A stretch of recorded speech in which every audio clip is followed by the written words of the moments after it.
નમસ્કાર મિત્રો, હું મોહન ગઢવી ગુજરાતી દુનિયા યુટ્યુબ ચેનલમાં ફરી એકવાર આપ સૌ મિત્રોનો હાર્દિક સ્વાગત કરું છું. મિત્રો, શરદ હવાઓનો વધવું, મોન્સૂનનો બદલતો મિજાજ અને મોસમનો અંજાન ખેલ.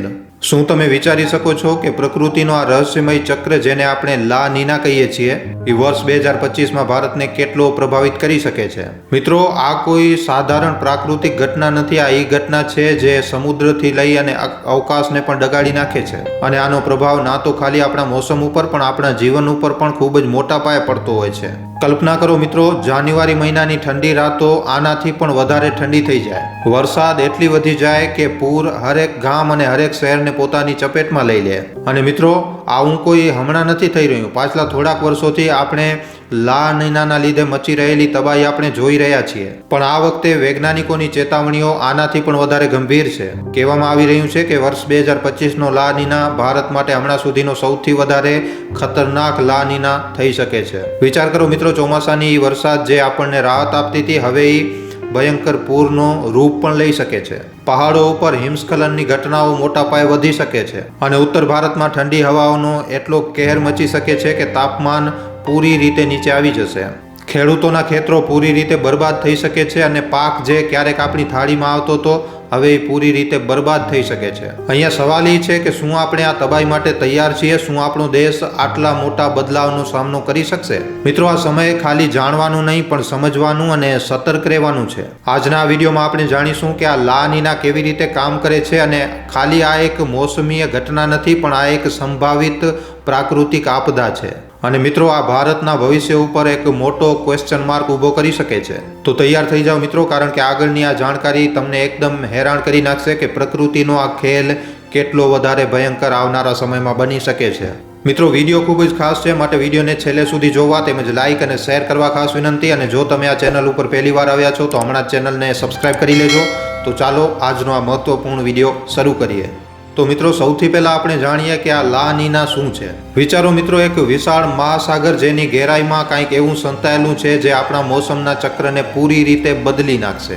લા નીના કોઈ સાધારણ ઘટના નથી. આ પ્રકૃતિની એક ખૂબ જ મોટી ચાલ છે જે આખા ગ્લોબલ પ્લેનેટને ઉલટપુલટ કરી શકે છે. જ્યારે પ્રશાંત મહાસાગરનો તાપમાન સામાન્યથી નીચે ચાલ્યો જાય છે, ત્યારે આ અદૃશ્ય તાકતને લા નીના કહેવામાં આવે છે. પણ મિત્રો, આનો મતલબ ખાલી ઠંડો પાણી નથી. આ આખા મોસમીય તંત્રને એક એવો મોટો ઝટકો આપે છે જેની ગૂંજ હજારો કિલોમીટર દૂર સુધી સંભળાય છે. આનું નામ ખૂબ જ નાનો છે, પણ મિત્રો, આનો પ્રભાવ કોઈ દૈત્યથી ઓછો નથી. આ ગ્લોબલ વોર્મિંગ અને ક્લાઇમેટ ચેન્જની ખતરનાક ગુથીઓમાં એક પરત જોડી નાખે છે. પ્રશાંત મહાસાગરમાં ઘટનારી આ ઘટના વરસાદ અને સૂકાનો સંતુલન બગાડી શકે છે. દુનિયાના અલગ અલગ હિસ્સાઓમાં ભયંકર પૂર, વગર મોસમે વરસાદ અને કેટલાક વિસ્તારોમાં સૂકો લાવી શકે છે. ભારત માટે આ લા નીના એક ખૂબ જ નાનું નામ છે, પણ એક મોટા ખતરાની નિશાની છે. આ ખાલી વરસાદનો ખેલ નથી. આ કિસાનોની આજીવિકા, ફસલોનો ભવિષ્ય અને દેશની આર્થિક સ્થિરતા ઉપર ખૂબ જ મોટો હુમલો કરી શકે છે. મોન્સૂન જે ભારતની જીવન રેખા છે, આ ઘટનાના કારણે અરાજક બની શકે છે. શું થાય જો વરસાદ એટલી પડી જાય કે નદી નાળામાં એકદમ પૂર આવી જાય, ગામોના ગામ, શહેરોના શહેરો ડૂબી જાય? અને જો કેટલાક વિસ્તારોમાં વરસાદ જ ના આવે તો શું થશે? આ બે ધ્રુવી અસર જ લા નીનાને સૌથી વધારે ખતરનાક બનાવે છે. આ ઘટના ખાલી ભારત સુધી સીમિત નથી રહેતી. આની લહેરો પૂરેપૂરા વૈશ્વિક વાતાવરણને પ્રભાવિત કરે છે. અમેરિકામાં સૂકો, ઓસ્ટ્રેલિયામાં પૂર અને એશિયામાં પૂરી રીતે અરાજક મોસમ. લા નીનાનો જે છાંયડો છે એ બધી જગ્યાએ છે મિત્રો. વિચારો મિત્રો, આ પ્રકૃતિની કેટલી વિશાળ અને અપ્રત્યાશિત આપદા છે જે આખી દુનિયાભરના વૈજ્ઞાનિકોને આજે પણ ઉલઝનમાં નાખી દે છે. તો મિત્રો, આ ખૂબ જ નાનું નામ ભલે જ ખૂબ જ નાનું લાગે છે, પણ આની અસર પૂરેપૂરા મોસમને અને પ્રકૃતિને ખૂબ જ મોટા પાયે પ્રકૃતિ ઉપર અસર નાખી શકે છે. વર્ષ 2025માં લા નીના ભારત માટે શું લઈને આવશે? આ પ્રશ્ન આપણને ખૂબ જ ડરાવી રહ્યો છે. અને આના જવાબને સમજવા માટે આપણે આના બધા પાસાઓને ઊંડાણપૂર્વક સમજવું પડશે. સૌથી પહેલા જાણીએ લા નીના અને ભારતનો સંબંધ. ભારતમાં લા નીના કોઈ સાધારણ મોસમીય ઘટના નથી, પણ આ એક પ્રાકૃતિક તાકાત છે જે હરેક ક્ષેત્ર, મોસમ, કૃષિ અને આપણા જીવનને ખૂબ જ મોટા પાયે પ્રભાવિત કરી શકે છે. આ એક ખામોશ તુફાનની જેમ છે જે ધીરે ધીરે આવે છે અને એટલી મોટી મોટી મુસીબતો ઊભી કરી નાખે છે જેની સામે લડવું એકદમ નામુમકિન બની જાય છે. નંબર 1, ચોમાસા ઉપર અસર. લા નીનાના કારણે ચોમાસાનો ચોમાસાનો જે પ્રભાવ હોય છે એ અપ્રત્યાશિત રૂપથી પૂરી રીતે બદલી જાય છે. વર્ષ 2025માં વૈજ્ઞાનિકોનું માનવું છે કે લા નીનાના કારણે ચોમાસું જરૂરતથી વધારે સક્રિય થઈ શકે છે. હવે મિત્રો, આ સાંભળવામાં તો ખૂબ જ સારું લાગે છે કે વરસાદ વધારે પડશે, પણ મિત્રો શું થશે જ્યારે આ વરસાદ જે છે એ જરૂરિયાતથી વધારે થશે? નદીઓ તળાવો એકદમ ઉફાન ઉપર આવી જશે, ગામો અને શહેરો ડૂબી જશે અને ભયંકર પૂરોનો સિલસિલો ચાલુ થઈ જશે. ખાસ કરીને અસમ, બિહાર અને બંગાળ જેવા ક્ષેત્રો જે પહેલાથી જ પૂર માટે ખૂબ જ વધારે સંવેદનશીલ છે અને લા નીનાના ચાલતા ખૂબ જ ગંભીર રીતે પ્રભાવિત થઈ શકે છે. અને મિત્રો વિચારો, જ્યારે આ વરસાદ ખેતરોને એકદમ પૂરી રીતે પાણીમાં ડૂબાડી નાખશે, પાક પૂરી રીતે સડી જશે અને કિસાન પોતાની મહેનતને બરબાદ થતા જોઈને એકદમ નિરાશ થઈ જશે. શું આપણો દેશ આટલા મોટા સંકટ માટે તૈયાર છે? નંબર 2, ઠંડીનો અસર.